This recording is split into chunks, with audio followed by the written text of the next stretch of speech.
ابن مسعود رضی اللہ تعالیٰ عنہ سے روایت ہے کہ رسول اللہ صلی اللہ علیہ وسلم نے اللہ تعالیٰ سے اس فضل اور احسان فرمایا کہ اس فضل اور احسان کو مانگو.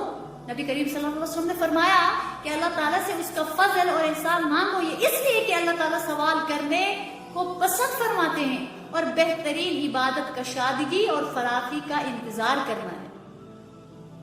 اللہ اکبر. تو یہ ترمذی شریف کی روایت ہے. تو یہاں پہ بھی نبی کریم صلی اللہ علیہ وسلم نے فرمایا اللہ تعالیٰ سے فضل کو مانگو، اور اللہ تعالیٰ خود بھی فرما رہے ہیں.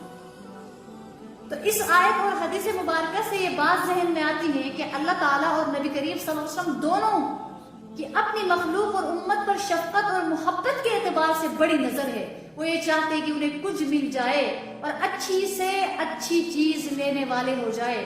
اس لیے اس کریم داتا نے مانگنے کی اعلیٰ سے اعلیٰ جو چیز ہو سکتی ہے اس کی طرف رہنمائی فرماتے ہوئے ارشاد فرمایا مجھ سے میرے فضل و کرم کو مانگا کرو. یہ ایسی جامع دعا ہے جس میں انسان کے لیے عالم دنیا اور عالم آخرت کی تمام خیر اور بھلائیاں شامل ہو جاتی ہے. اس لیے اللہ رب العزت سے اس کی مرضی کے مطابق اپنی ضروریات کے ساتھ ساتھ اس کے فضل اور کرم کو بھی مانگتے رہنا چاہیے.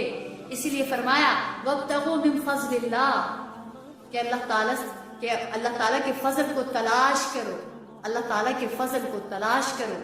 اسی لیے یہ ایک دعا ہے اللہم انی اسألک من فضلک ورحمتک فإنہ لا یملک لها الا انت.